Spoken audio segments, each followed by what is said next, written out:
They called it the jewel in the crown, but for India, British rule was anything but glorious. It was a reign of blood, betrayal, and brutal exploitation. For nearly 2 centuries, the British looted, starved, and massacred millions, all while claiming they were bringing civilization. This isn't just history. This is a crime scene. And today, we're uncovering the darkest chapters of British colonial rule, the atrocities they don't teach in textbooks. Under British governance, India wasn't just controlled, it was systematically destroyed. Policies weren't designed to help the people but to squeeze every last drop of wealth from them.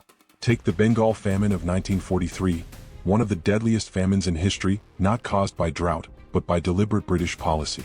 While India's grain was being shipped off to feed British soldiers, millions of Indians starved. When confronted, Winston Churchill, the so-called hero of World War II, dismissed the deaths, blaming Indians for breeding like rabbits. Over 3 million lives were lost, not to nature but to sheer indifference. And then there was Jallianwala Bagh 1919, a massacre that shook the world. Thousands of peaceful Indian men, women, and children gathered in Amritsar, only to be gunned down by British troops on the orders of Brigadier General Reginald Dyer. No warning, no mercy. The exit was blocked, hundreds died in the rain of bullets. And what did the British do? Some praised Dyer as a hero. The violence wasn't just physical, it was economic.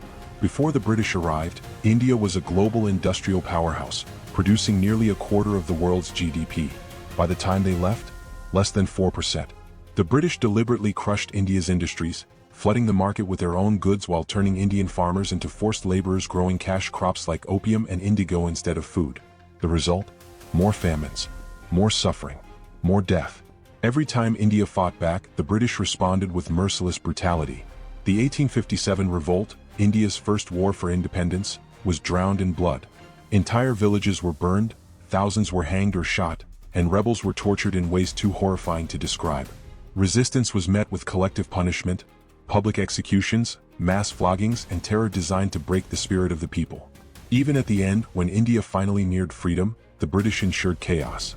The hurried, reckless partition of 1947 led to one of the largest mass migrations in human history, millions displaced, nearly 1 million killed in horrific communal violence. The British didn't plan for peace, they left India to burn. For nearly 200 years, India endured the brutality of British rule. Its economy drained, its people massacred, its land exploited. The so-called civilizing mission was nothing more than a ruthless occupation. And yet, India survived. It rebuilt. It rose from the ashes of colonial rule to become one of the world's fastest-growing economies. But the scars of history remain, a history that deserves to be told and censored and unfiltered. This is the truth they won't teach you in schools. Like and follow for more.